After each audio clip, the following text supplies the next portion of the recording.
Selamat pagi Bapak, Ibu, Saudara-saudari yang dikasihi Kristus. Kita bertemu kembali dalam sapaan dan renungan pagi hari ini, Rabu 22 Maret 2023 bersama saya, Mary Bendelina. Sebelum kita merenungkan firman Tuhan, mari kita berdoa. Kami mengucap syukur untuk hari yang Tuhan beri bagi kami. Kami akan memulai hari ini dengan merenungkan firman-Mu sebagai pedoman kami untuk menjalani hidup ini. Bersabdalah kepada kami Tuhan, kami siap untuk mendengarkannya. Amin. Bapak, Ibu, dan saudara-saudari yang dikasihi Tuhan, kita akan merenungkan sebuah tema dengan judul Kota Perlindungan dengan dasar Alkitab terambil dari Mazmur 46 ayatnya yang kedua. Demikian, Allah itu bagi kita tempat perlindungan dan kekuatan, sebagai penolong dalam kesesakan sangat terbukti. Mazmur 46 ayat yang kedua ini adalah Mazmur Daud yang dinyanyikan oleh Bani Korah dalam ibadah. Mazmur ini mengungkapkan bahwa Daud tahu betul dalam pengalaman hidupnya bahwa Tuhan adalah tempat perlindungan dan kekuatan, bahkan Tuhan adalah penolong dalam kesesakan sungguh-sungguh sangat terbukti. Bapak, Ibu, saudara-saudari yang dikasihi Tuhan, bicara tentang kota perlindungan ini merupakan kisah ketika Musa membagikan milik pusaka bagi suku-suku Israel. Dan kita bisa melihat dalam Bilangan 35, Yosua 20 dan 21, di situ menceritakan pembagian tanah suku-suku bangsa Israel yang di dalamnya ada suku Lewi itu tidak mendapat kepemilikan tanah atau pembagian tanah. Suku Lewi hanya mendapat 48 kota yang dibagikan oleh suku-suku Israel yang lain sebagai kota mereka untuk tinggal dan tanah untuk menggembalakan domba-domba mereka. Dari 48 kota ini, 6 diantaranya merupakan kota perlindungan. 3 kota ada di sebelah timur Sungai Yordan dan 3 kota lainnya ada di sebelah barat Sungai Yordan. Ketika Allah memerintahkan kepada Musa dan kemudian Yosua, kota perlindungan ini ditata sedemikian rupa untuk tersedia dan dapat dengan mudah diakses. Jadi kota-kota ini diatur sedemikian rupa sehingga seseorang dalam waktu sehari berjalan kaki bisa sampai di kota ini.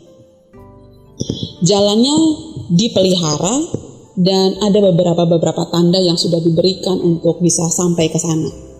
Dan biasanya kota perlindungan ini selalu berada di pegunungan atau di antara pegunungan. Menariknya adalah kita tahu bersama bahwa Tuhan itu terkenal sebagai Allah yang membela orang lemah, orang yang miskin, orang yang tersisihkan, janda-janda, yatim piatu, atau kaum margin. Namun, kota perlindungan ini adalah penyediaan dari Tuhan bukan bagi orang-orang yang lemah atau orang-orang yang posisinya tidak aman. Tapi ini adalah tempat atau penyediaan untuk orang yang salah atau orang yang dipersalahkan. Kota perlindungan ini diberikan kepada mereka yang membunuh secara tidak sengaja. Dalam Yosua 20 dan 21 itu mengungkapkan bahwa ketika ada orang yang ketika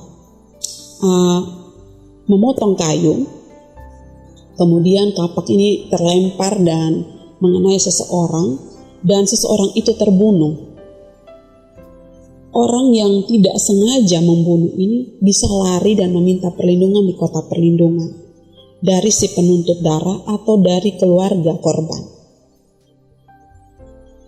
Pelaku ini ketika sampai di kota perlindungan akan diadili oleh imam besar di kota perlindungan itu.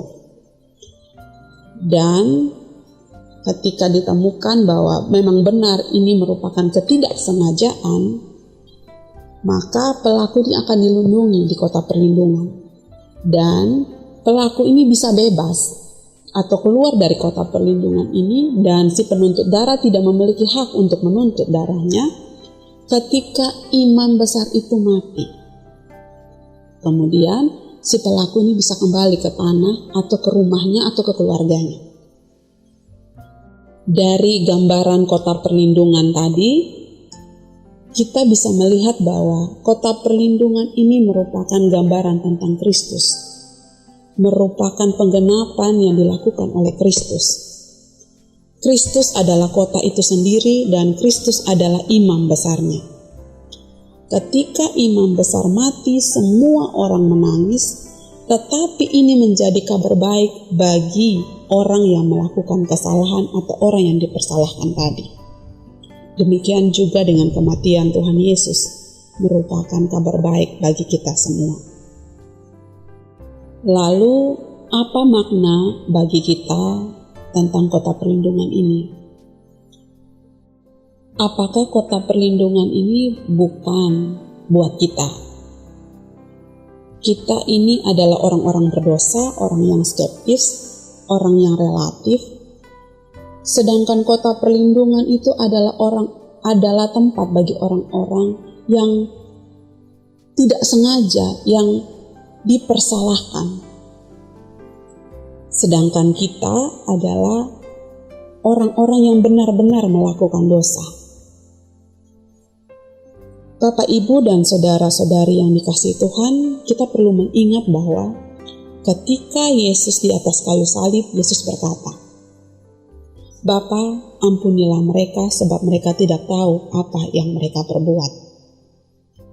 Kita tahu sekali dalam cerita tentang kematian Tuhan Yesus, orang-orang Yahudi sudah merencanakan, sudah bersepakat, sudah bersekongkol, sudah bermufakat untuk merencanakan kejahatan bagi Yesus dengan penyalibannya.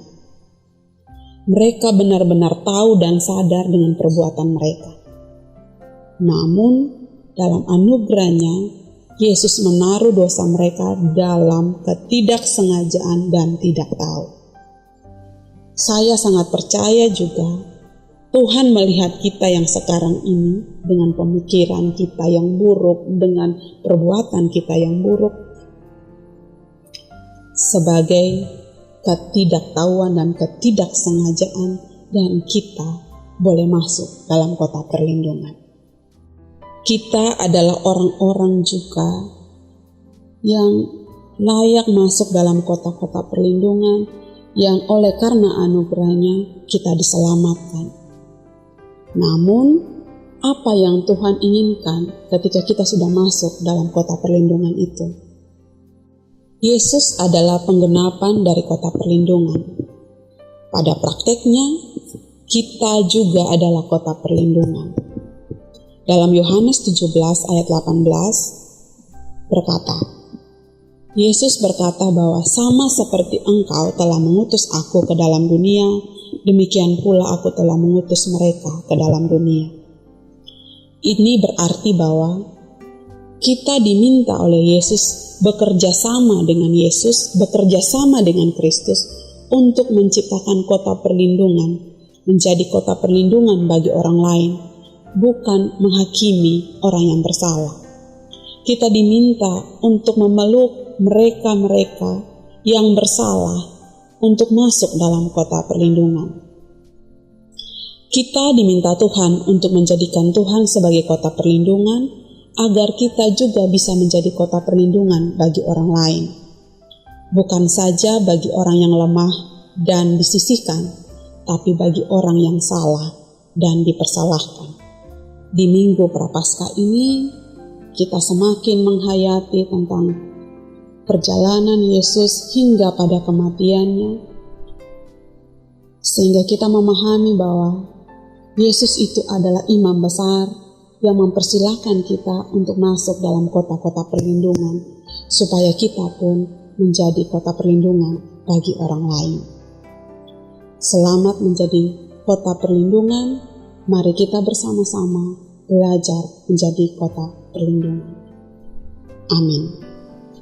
Mari kita berdoa.